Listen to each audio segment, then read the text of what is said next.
also an urban designer. And as Maureen said, I've been with the city just for about a year and getting to enjoy what I'm doing, especially with all of you. So thank you all for coming. As Gwen said, it's a big group to organize. And as you know, we had scheduled to do this about a couple of weeks ago, and the storm came through. So what we are doing is we put the date in for today, hoping to get as many of you as possible. And then we would organize another one maybe in the next couple of weeks just to capture those who couldn't make it to today's. And now, even as we are recording, we could probably share the recording as well for those who couldn't make it. So just because we have a few things to cover, I will ask that if you have any questions, please take note of the slide that you have the question about. And then when we are ready for the discussion and Q&A session, you can put your hand up and we can ask you to go ahead with your contribution or your question. So we'll go ahead and get started. Another thing is most of the information that is going to be shared today, a few of you have already been given them. It's still being updated. So I would say that whatever you have received in terms of intake forms or anything, we've made some tweaks. So we will send to everybody on this list the latest information that will be shared, the newest forms. So whatever you are seeing today is the latest. So you can discard any previous information that you had, any previous intake forms that you had. So with that, I'm going to go ahead and go through the slide show and take note of any questions or any thoughts that you have. So just to double check, can you all see my screen? If you can someone give me a thumbs up? I think, Anne, I see your camera. If you can give me a thumbs up that you can see my screen. Excellent. All right. So I'm going to go on to the next slide, which is going to describe the intake process.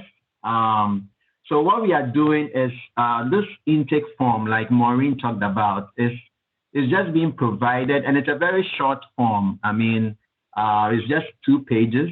And what it is doing is providing all of you an opportunity to give us a very clear and high-level information, give us high-level information about your project, what you intend to do, even before you start. And what it does is that it gives us a lot of information, enough for us to make a decision whether your project is going to go through the entire design concept report process, which we'll talk more about later, or whether it's just going to be a gathering of your documents and then to be handed over to Interagency.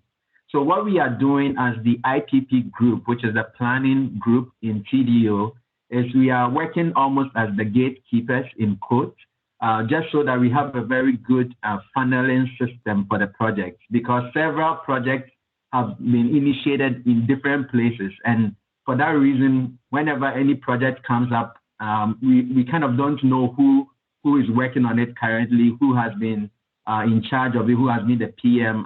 So this is the main aim of this process, is to streamline everything. It makes it easier on your end and our end as well. So this intake form will serve as the gateway.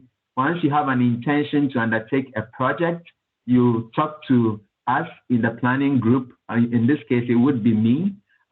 So previously, if you were going to Interagency directly, I think a couple of you have noticed that Darren at Interagency have probably referred you back to the planning group. So we want to make sure that it goes through a very systematic process. So you fill this form, which will come to us in the planning group. What it will do is it will determine early whether you would need a DCR or not. And then it will also start the tracking process for Interagency and OCE for all of us to provide design input very early. And this will make sure that we know what will be needed. If your project will need some variances and all that, we would know way ahead of time before you go too deep into the process. And then the third point is it will also be used to determine support for grant applications, including CHIP funding.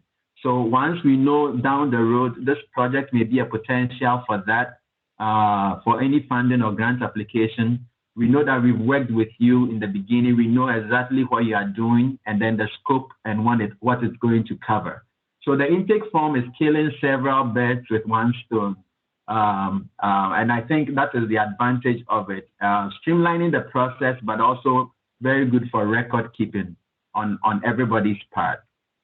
So this Donald, is how it. Donald, let me jump in right there and just emphasize that last point a little bit more, Yes. because we are starting to hear from TIRZs about potential projects for a TIP call later this year. And in the past, we've done a joint review process with the planning department to provide the required letters of support. This year, it's going to be really important that we have project intake forms on file before those applications are filed, and so that we can understand what the potential year of construction is and what any potential city commitment to the project may be required, including utilities, because you all know, the city's under a consent decree. COVID has impacted the city budget, and so we're going to have to really coordinate very closely the contributions and timing of projects. So please help us help you and work with us by getting these intake forms in and talking through these projects so that we can all get on the same page in time for these funding opportunities. Thanks. All right, thank you, Maureen. So here, what this is it's a quick chart that shows what the intake process is. So the box A says that when you are interested in doing any project, you contact the IPP primary point of contact, which at this time is myself, about the intent to undertake a project. So either by email or call, you let us know. And then admin, we have an intake form administrator who is currently on the call, Thomas Kern. So you'll be hearing and seeing a lot from him. He's a planner in the planning group. So he will send you, he's notified that you are intending to do a project. So he will send you this form, and then this will be sent typically by email, unless you prefer another method, but it will be sent by email. And then the second step is you fill this form, and then you return it to Thomas Kern, the admin at the moment. So that is the first couple steps.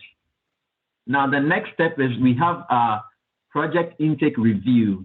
So we have an internal staff meeting, which is composed of subject matter experts in HPW, as well as other groups in the city, including planning, who would review the project, the form that you have submitted. This group meets once a month. And I'll show you the calendar that we've drawn out for 2021. So this group would meet, and the main purpose of this meeting is to determine whether a full DCR is needed or not. And then a presentation may be required. We recently did that last week for one TIRZ, where the group wanted the TIRZ to do a quick presentation to help them make the decision whether the full DCR, design concept report, would be needed or not. So within 21 business days of you submitting the filled form to the admin, you should have a response. And the response will be one or the other, whether you would need to do a full DCR or not. So if a DCR is not needed, the first thing is that the HPW intake review group will fill portions of the form, and I'm going to share the form with you in a minute so you see what I'm talking about. And they will return it to you with the following. If there are any deficiencies, if it's applicable, they will be highlighted and you'll be told about them to kind of let us know. Maybe there are some gray areas that we need more answers to. So you bring that form back with those areas filled, or we need clarification, or we need additional data. And then when you supply this, all of that will help inform us.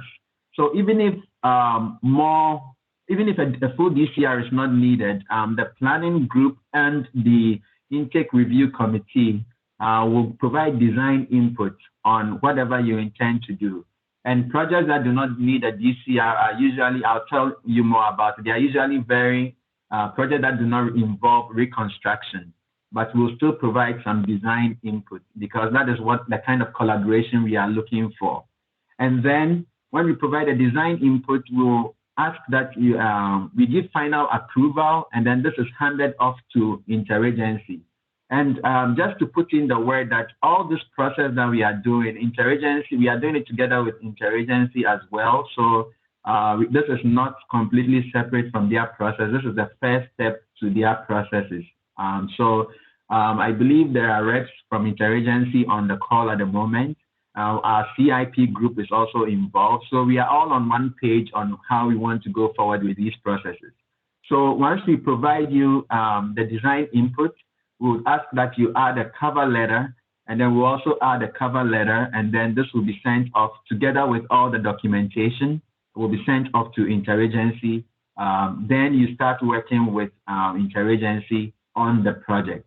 Now, if the group determines that a DCR is needed, that's another process. So you still receive the response back with the portions filled, and then the admin will let you know that based on what you want to do, it requires a full DCR. So we are going to have to do a full DCR. So you will then work with the point of contact, which will be myself or someone else who is appointed for that project. And then we'll work with you to execute the full DCR process, which again, we'll tell you more about. And then after the full DCR is undertaken, then it goes on to the Interagency group. So that is what the intake process is all about. It's really simple. It's really straight to the point. So based on the schedule of having 21 days for review, you should have an answer within no more than a month after you submit the initial form as to whether you are just going to do gather the documentations with our design input, and then it moves on to Interagency, or you're going to undertake a full DCR, which is a slightly expensive process. So the next thing I'm going to do is to show you the intake form itself. So I'm going to change over to a Word file now and show you the intake form and how it looks like.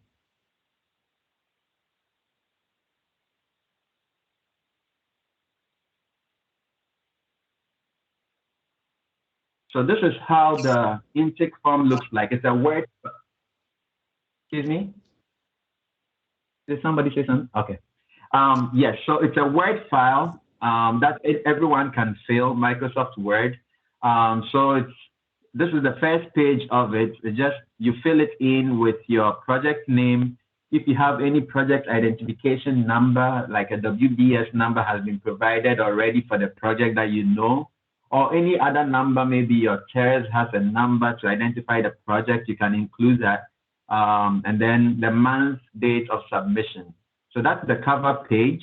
What this does, the second page, is it kind of gives information. So anyone who gets a hold of the form, who is even very new to the process, can quickly understand what it is about. So not to bore you, but I think I need to hit on some key points here. So the design concept report intake form, like we mentioned, is a standard form that is filled by an external agency to demonstrate interest in undertaking a project within the city. So that is all that we've talked about. It outlines basic information that helps to determine whether the project warrants the DCR process or not. So my group, the planning group, will determine based on the external agency's responses on this form whether a DCR needs to be undertaken. This filled form is applied to IPP electronically. So this sums up everything I've been saying. So when is a DCR needed? All reconstruction projects would require a DCR. So if you have any questions, you may take notes. We'll do a Q&A later. If it is determined that a DCR is needed, the external agency will work with HPW to create a DCR for the project. The process and details for conducting a DCR will be outlined by the IPP group, and then a DCR is typically needed for a full roadway reconstruction project or a drainage project. Now, the projects that do not need a DCR typically, and they vary a lot. This list just says typical. So projects that may not need a DCR include resurfacing, mill overlay, panel replacement, sidewalk panel replacement, or other surface project of that nature. So the intake committee will determine based on your application whether it's DCR is not needed. So if it is not needed, then the following process will be followed. So you collate all your previous and current documentation and design concepts related and relevant to the project and present it to IPP for review. And then this is important, a cover letter that clearly outlines the project need, limits, brief history, proposed improvements, and other relevant information should also be included. Just because sometimes throughout the process or the project, the needs or the goals kind of shift. So it will be good for us to clearly understand what you want to do on a cover letter. I think it helps everybody to be on the same page for what you intend to do very early on. And so, as I mentioned, the next step is we'll have this information, and then within 21 business days, we would have reviewed it and you would have responses. And then we'll notify the external agency of the approval of the project when everything is done, and then we'll hand off to Interagency. So this is informational. It's on the form. You don't fill anything on this page. So the chart that I showed you is also here. So the intake form has this chart, which also shows the steps. So when you get the form, you see all the steps that I broke apart earlier on. So this is the form. This is where the meat of the form itself is. So your entity name, the project title or project ID number, a quick paragraph stating the project need and purpose. Even though you're going to have a cover letter, this will be just a quick elevator pitch of what the project is. And then we would add that you include a map, which you can just include as a PDF, showing the project location and limits. It's important so we see where the project limits are. And then you can tell us whether it's a new project or not. If it's an update to a previous project, you can indicate that. And then the planned or expected date for design, construction, and whether it's a phased project or not. Also, another important thing is the source of funding for the project. If you know, you can include it, let us know. And your TIRZ budget. Has this project been identified in the TIRZ CIP budget? If yes, let us know, include a copy of the budget, maybe highlight the line which shows this project. If no, just let us know too. And then another important one is planned maintenance. How is this project going to be maintained? Is it the city or is it the management district or the church? So let us know all this ahead. And then this table, what it does is we have some components that we need you to just tell us what you know with regards to your corridor or the place you are dealing with, kind of existing conditions and what you are proposing or what you know will be proposed through this project, and any notes about that. So the first thing is kind of the big picture things. We call it City of Houston strategy. So is it on a major thoroughfare? Do you know? If yes, you can put it in. If it's not applicable to, you can put NA. Is it on the bike plan? Will it still be on the bike plan? Do you know about that? If you don't know, there are resources you can ask us about those things. Also, Vision Zero is very important with the adoption of the action plan late last year. So we want to make sure that wherever we can, we include Vision Zero initiatives. So we have a link in this form to the City of Houston's high injury network. So you can double check if your corridor is on the high injury network, in which case we can see what design mitigations we can do to make sure that it mitigates some of those injuries at those locations. Also crash and safety factors, any other thing that kind of influences the city's Vision Zero initiative. So whether you know of them existing, whether they are taking place in the corridor already, or whether you propose to improve them based on your project, you can let us know. Also Metro, let us know, is this a boost corridor or not? Any other things you know about, are there any bus stops, anything like that, you can include them in the notes section. And then any resiliency initiatives, also very big picture, but green stormwater infrastructure, anything that has to do with resiliency that you know about within the corridor or that is relevant. And even though it's not immediately adjacent if it's in the vicinity, you can still highlight it. And then we zoom in a little bit more to kind of the street section itself, the vehicle lanes, the width, parking, pavement type, and then kind of the pedestrian realm, back of curb amenities, urban design amenities, anything that is present or that you're proposing, you let us know. Drainage as well, and again, the drainage may trigger whether it's going to be a full DCR or not, since we mentioned that all drainage projects are DCR. So this is where sometimes there's some gray area, because there may be a surface project, but it may trigger some drainage improvement. So that is where the committee will make a decision as to which direction the project would go. So you let us know about existing drainage conditions as well. And then that is it. You tell us who submitted it, the entity, whether it's a consultant on behalf of the TIRZ or the executive of the TIRZ itself.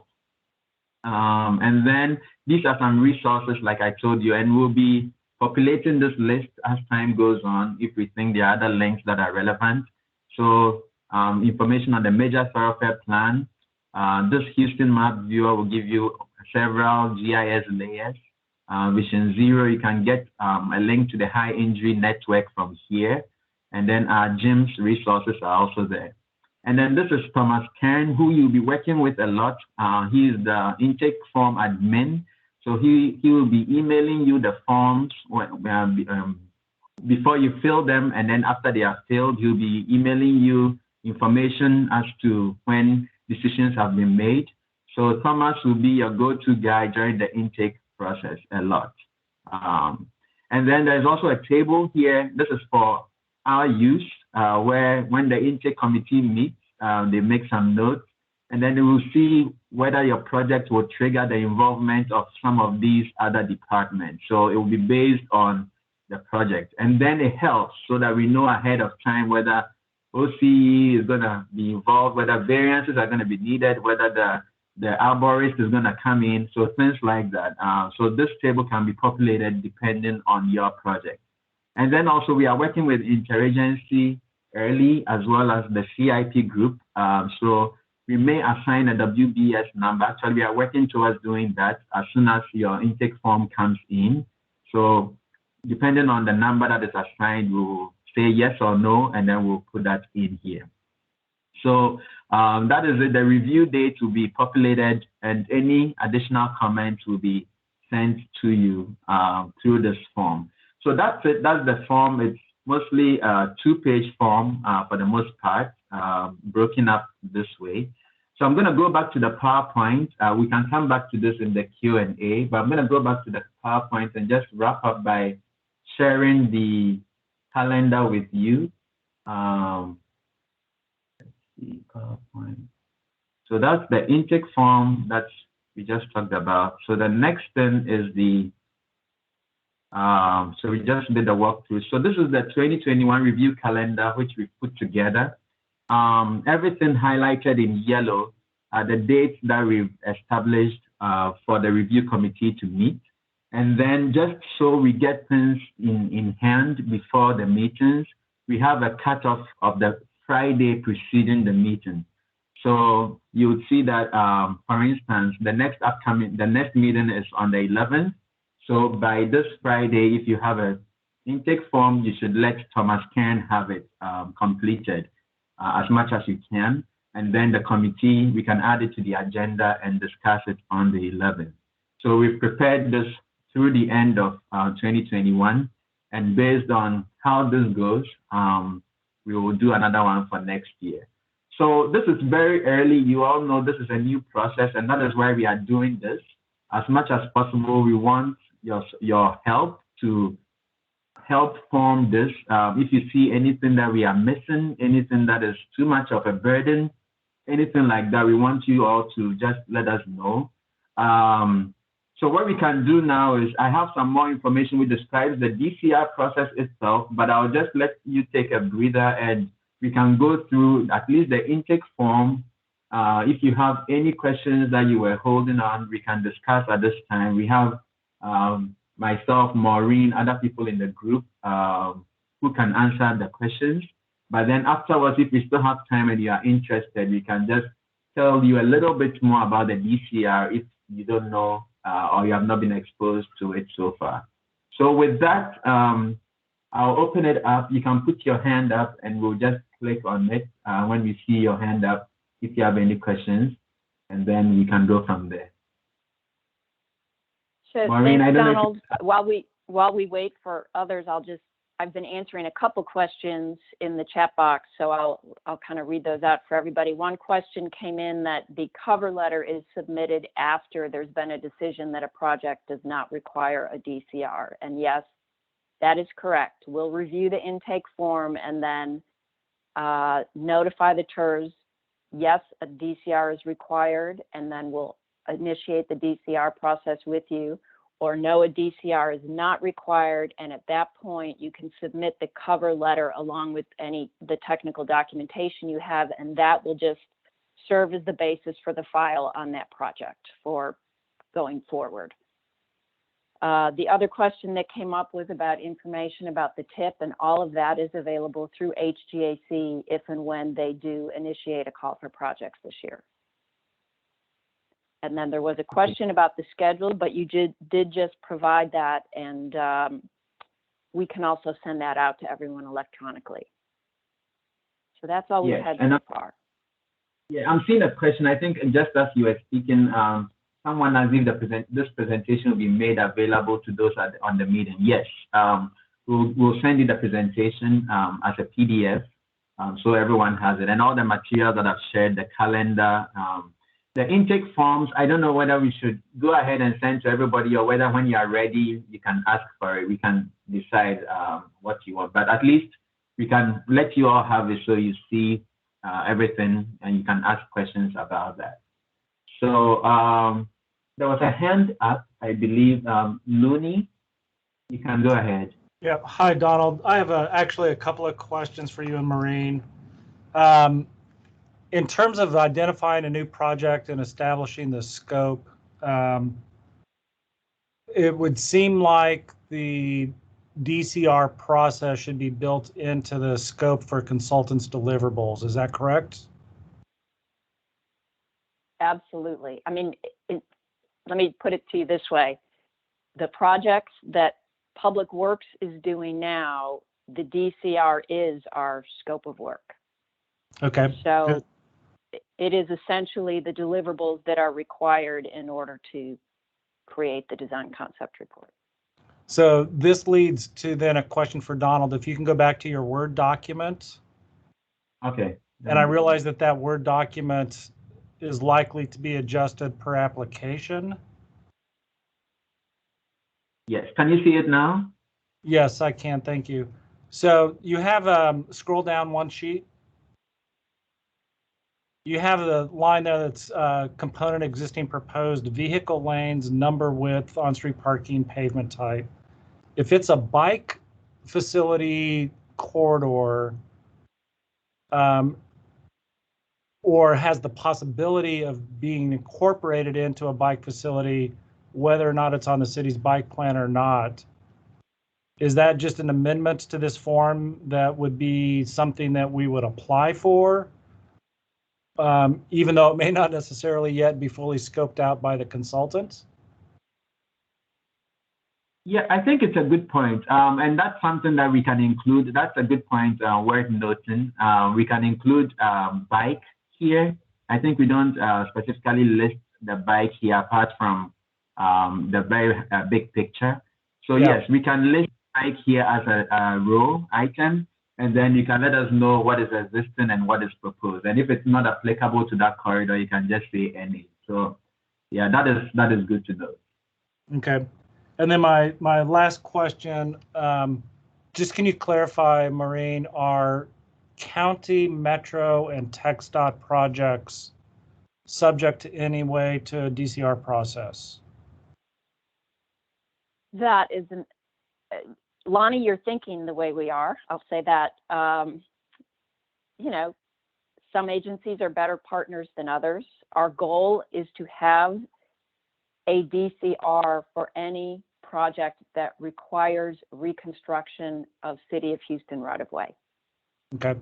So not all of our partner agency projects do require that, but certainly we'd like to have a form come in so we know what's planned in the right-of-way and be able to make that determination whether or not a DCR is required, and then just start our tracking from that point. Okay, thank you. Mm-hmm.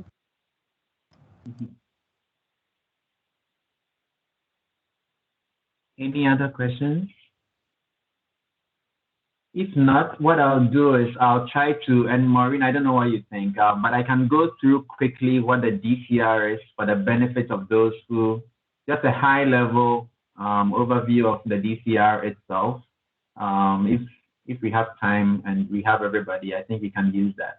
So let me go back to the PowerPoint, and we put in a very high level explanation of the DCR. So let me go to that slide. So this is what is a DCR? A quick overview. So the design concept report will be the first step in project development. It replaces the previous PER process. So that is one big clarification, that is what the DCR is going to be doing going forward. Any project development or improvements in the city right-of-way that previously you'd been doing PERs for, the DCR is going to replace. And then it will also be undertaken for all reconstruction and drainage projects. So that's what a DCR is. Now, what the advantage of the DCR is that it gives us early collaboration to review existing conditions and propose alternatives, and also all the technical reviews that will be incorporated into a 30% concept design. So the deliverable for a DCR is a report which takes us almost to 30% concept design. So we want to, the reason why we think it's important is that it expands the scope beyond the PER. It brings in a lot more planning, a lot more urban design, a lot more comprehensive initiatives that the city is interested in. So we want to expand its focus a little bit. So it's a 30 concept design level submission, but it's not, let's not think of it as a technical 30% engineering drawing. It's rather a comprehensive report that has looked at everything, all the factors, we working with you to come up with that level. And then at that point, it is forwarded to Interagency as the basis for future agreements and further design reviews. So in a nutshell, that's what a DCR is. The big goals, some of them were in the previous slide, is number one, to determine solutions and implementation of projects. It also provides clear direction and expectation for the project. I think we all have to know what you want to do, and then we can all collaborate on it. And it also helps to gather enough information to determine the necessity of the project. So the DCR process is broken up into 3 stages. And the stages, we like them to be very clear and succinct, just so we don't get anything lost in the details. So the first stage, which we call, and I'll go further into it, the first stage is more for the evaluation and determination of the need. So you tell us the need, we work with you, you bring all the previous studies, every analysis that you have, clearly define and assess the study area. And then after we all know that the stage 1 is complete, we have all the information in our back pocket. Then as you go forward to develop stage 2, you develop candidate alternatives within the study area. And then by the end of stage 2, there will be a preferred alternative that everybody will just agree on and give a thumbs up to. And then stage 3 is when you start to hone in on one concept, very defined concept. You start to add more characteristics to it, also ahead of 30% or before 30%. And then another important thing is you start to identify opportunities for partnerships, opportunities for grants, things like that, all come in very early. So this graphic, I know there's a lot going on there, but take time to assimilate it. And it's everything in the pink or the orange based on your screen is the DCR process. So everything you see in box A is the DCR process. Now we included the boxes B to E. According to the legend, that's the interagency process. So what we are showing you is that the DCR process is part of the full spectrum, but it comes ahead of the interagency process. So before you go to interagency, which is step B, interagency is aware that you are working with us at step A, which is the DCR. So to read that first box, it says in consultation with HPW, the external agency develops a DCR and we, City of Houston, reviews. The DCR presents the big idea or vision for the project and is the first step in the process. So who is involved? It's you and your consultants, IPP staff, which is the planning group, as well as other City of Houston departments and subject matter experts as needed. The time frame varies. We used to say that it was about a 6-month process, but we want to be careful about throwing that out because the projects vary a lot. So for now, we say varies. Once we do a few more of these and we have a mean time frame, we can be confident to put it on there. So for now, we say it varies, and the deliverables are a technical memorandum, which I said like a report, which includes a concept plan, includes an appendix of any other information that you have, and then that 30% level design. And then the final approval is a signed letter from the director or a representative. So all that is the DCR process. And then afterwards, when it's handed over to interagency, the rest of the processes follow. At that time, you'll be working with interagency on that.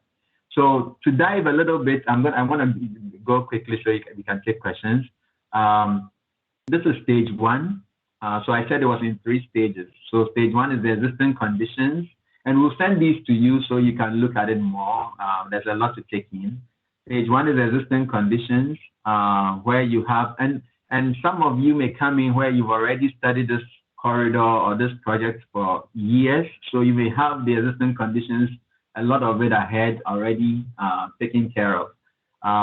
You may have to do a public meeting based on the community, based on the project itself. You may probably have one already done, which you can just show as documentation for. So what we are trying to do is before you move on to any other stage, you want to make sure that we are all good with the first stage or the second stage. So the deliverable is the first part of that. And we have a template for the whole DCR as well, which we can send to you too. So there's an orange section which will be completed, and then we know that you are done with the existing conditions. So all these steps, when we send it to you, you can look at it and send your questions. The second stage is the proposed conditions, where after you've done all the research, all the background information, that is when you start to come up with some alternatives. And then at that point, we can all look at it and see that you are leaning towards one concept, and we can just all give you a thumbs up based on what you're identifying to do. And then the third stage of the DCR is the concept plan development and its final approval. Again, this is very high level. We have a full template of what the DCR is, which is also a Word file that you can all fill as you are doing the project. So in a nutshell, that's what it is. That's what the DCR is. And so we have about 10 minutes to go. I see a hand up already, and I'll ask Travis to ask his question, and then we can go forward with any other discussion. Thank you, Donald. Maybe you can help just clarify this for me as far as process goes. Previously, our process when we wanted to initiate a project was to develop preliminary engineering with a consultant, with design consultant, schedule a technical review committee meeting with City of Houston and what I would assume is the panel of experts that is incorporated in this phase, receive comments, adjust that, and preliminary engineering is done sort of to city standards, and then we're receiving comments at the TRC, further developing it, and then submitting for approvals. in addition to that, we've got our budget process that outlines our CIP, at least for the next 5 years for each TIRZ, and we do that annually. We update that. And a prerequisite in that process is meeting with Public Works to go over sort of the next year's worth of projects and make sure that everything is in line with city priorities, and address any concerns at that point as well. And I'm hoping that you can help me clear up sort of where this process overlaps and where this takes the place of some of those pieces. Does this replace the TRC? Way I understand it right now is that instead of going through the preliminary engineering phase with our consultant and then scheduling with the city incorporates into the preliminary engineering process, and then we move forward as a typical project would. Is that correct? Yes, that's correct. Yeah, so in So answer to your Travis, first, this is Maureen. Can I just jump in there a little bit? Because you did bring up the budget process, and that's once a year. And we anticipate that all of these intake forms will be projects that are listed in the CIP.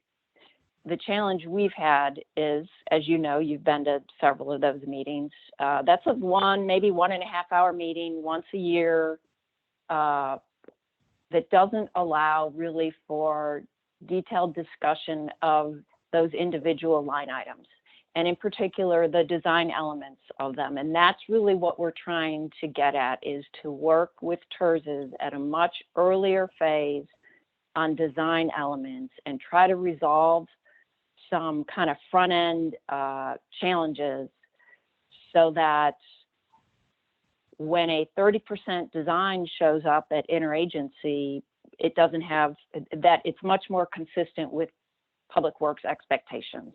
And there's not a lot of need for sending things back for changes.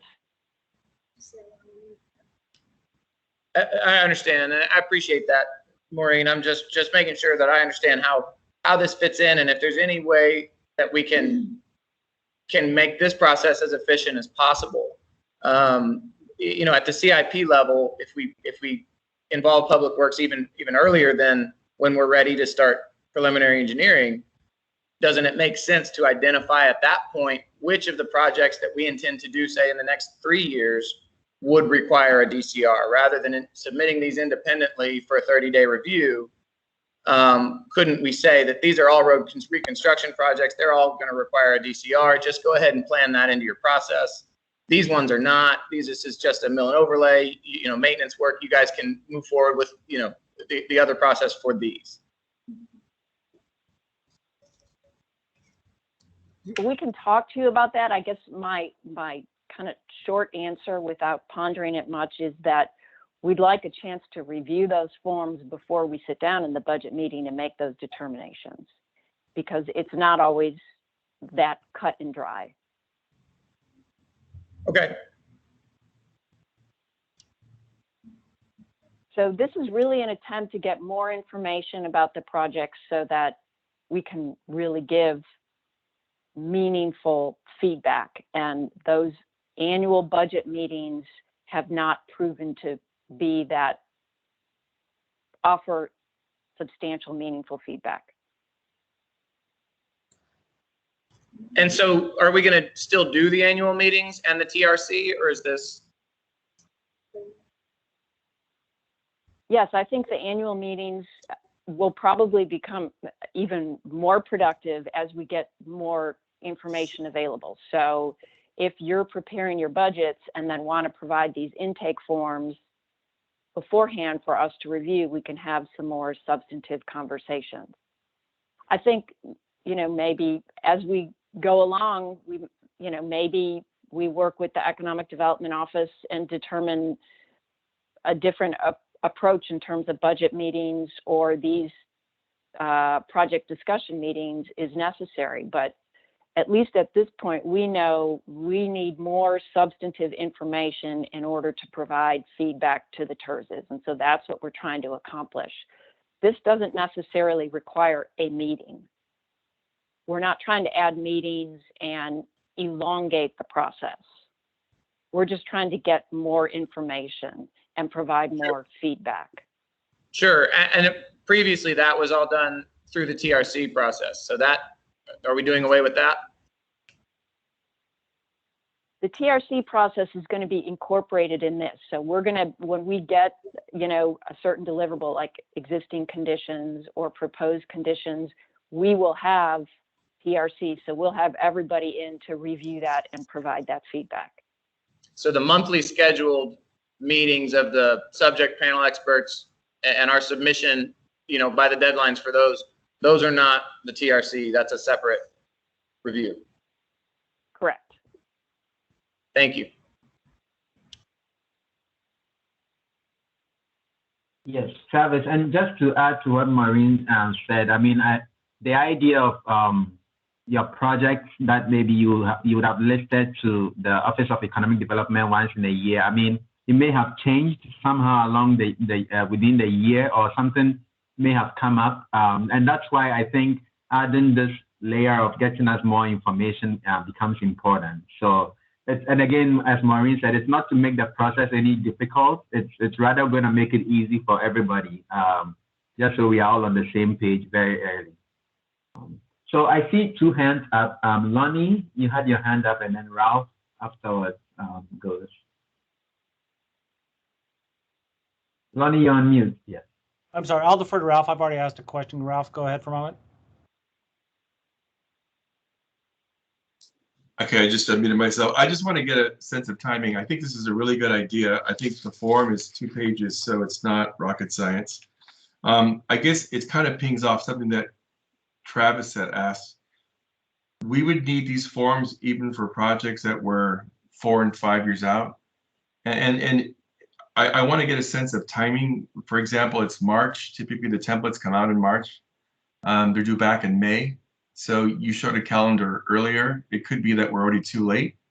And you also mentioned that you would like to have these forms in hand when we sit down for our review with the budgets. My experience has been that we get a date almost at the last minute, and that's the only window we get to work with Public Works. I don't know why it seems to be that way. Our budget reviews, they're not necessarily provided to us in advance. We kind of get it, your time slot is 1 o'clock on this day. And I think it might be a little bumpy this year, only because, like I said, we're already in March, and the templates usually come out in March. And I just wanted to get a feel for that. Ralph, I'm glad you asked that. Just to clarify, it was not our intent that a form be submitted for everything shown on your 5-year budget before the budget meeting. The intent of this form is when your TIRZ is ready to start working on a project, submit this form to us so that we're all on the same page about what it's going to be, and then we can and basically to Lonnie's earlier question, it kind of helps. What is the scope then before you start working? Is it a more detailed DCR scope because there might be more impact to city right of way and we need more information? And we just want to make sure that as you guys do your due diligence in project development, that it's kind of in sync with the due diligence that the city would do if it were doing the project. And if not, then, we'll give you the go ahead to just do your standard project development process, wrap up that technical information, put a cover letter on it that basically summarizes what it is you're proposing. So we've got it for the file going forward, and it can be shared with OCE or Interagency as they do their reviews. I think it's a really good idea. Thank you. All right, thank you, Ralph. Lonnie, you next. Yeah, I'm going to rely on a specific project process that we've conducted under PER and request that you clarify how the process would be changed under a DCR. So Bagby Street was identified in our CIP, I believe, in 2016. It was advanced at a high level in planning through a public engagement process during 2017 with our plan downtown.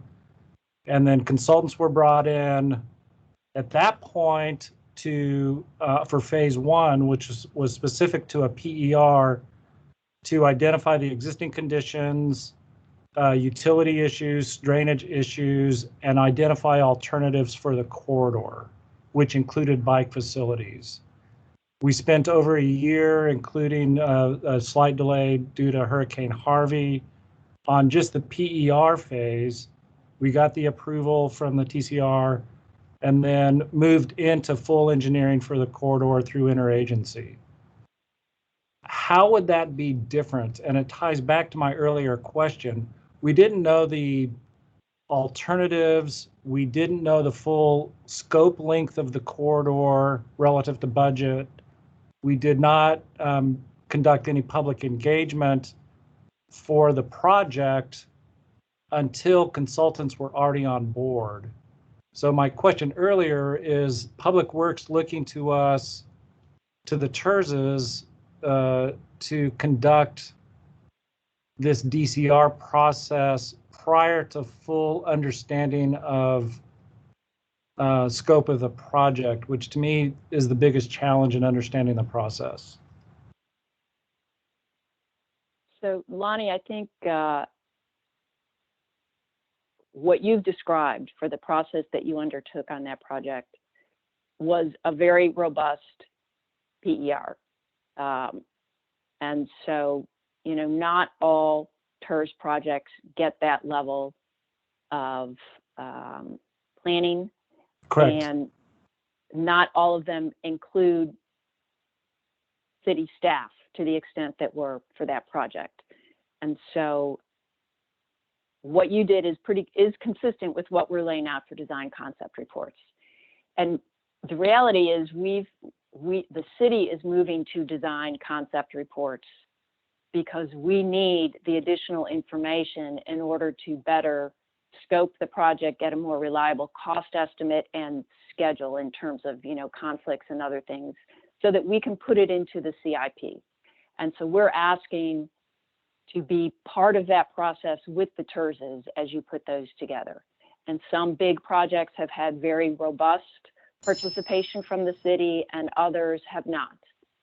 But we're trying to kind of get everyone or all TIRZ projects, all big reconstruction projects done by TIRZs to that level, or at least that level of coordination. So it's not necessarily a change to what has been done on some projects in the past. It's more bringing others up to that level as required. So in this case, if we had a Bagby comparable going forward, which we do, would that be identify the potential length of the project? It may have an on-street or a street adjacent bike facility. These are the utility conflicts per gyms as we understand it. And that's enough. And we could prepare that internal scoping for initial review with Public Works on a DCR application. And then that's enough to release us to go into consultant procurement. Yes, although we would share with you our DCR scope, and it's got certain elements, particularly like Atlas 14 data in drainage modeling and certain protocols for setting up those models. That type of stuff we'll want to share with anybody that's doing a DCR. Okay. But good. otherwise, we're good. Okay. That's clear. We're ready to roll. All right. So I see Travis has his hand up, but we are at 12, past 12. So anyone who needs to drop off, first of all, we'll say thank you. Thank you so much for coming with the very short notice. Again, this is being recorded and we'll make it available for anyone who wants to listen again. So you are free to drop off if you need to go get lunch. Thank you for coming. We appreciate you. We are available. You can find us in the email. We are available, and send us any questions you have or call us anytime. So thank you so much, Travis. If you don't mind, whilst we are here, you can let us know what your question is. Just quickly, how would you like us to handle projects that are already in coordination with Public Works at some level, or public engagement or concept, or design? Yes, so what we always said was this DCR, some projects may be grandfathered in. So if it's already far along, you are working with Interagency already, you can finish that process or that project. This is for new projects that you are going to undertake.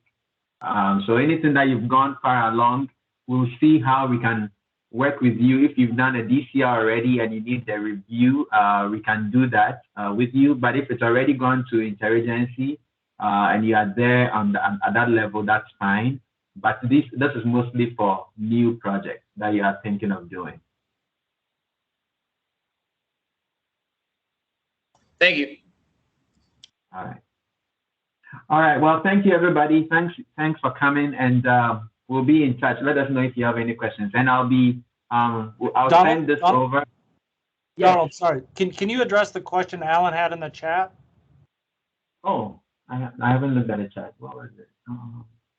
How does this process capture work done by TIRZ that takes place entirely within the right of way of text as will occur during the HIP?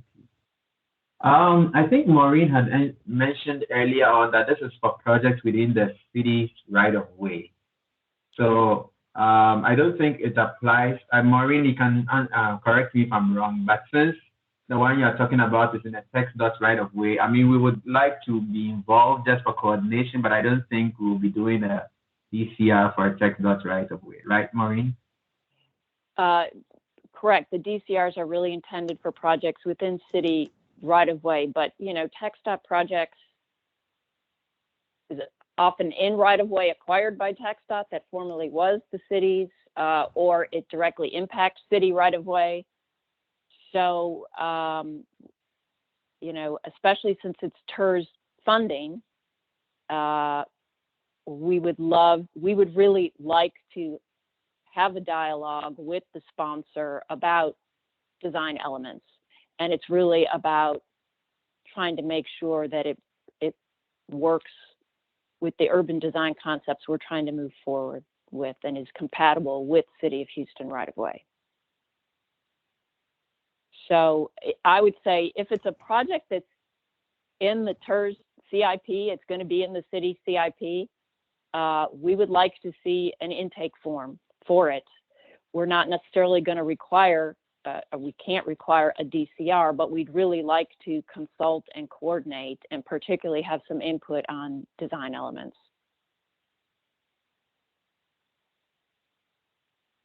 All right. Well, thank you, Maureen. Seeing no other question and no other hand up, I think it'll be a good time to wrap up. So thank you all so much for coming again, and we'll be in touch. We'll be sending some of these materials your way, so you would have them, and then you can contact us if you have more questions. Thank you so much. Enjoy the rest of your day. Thank y'all. Take care.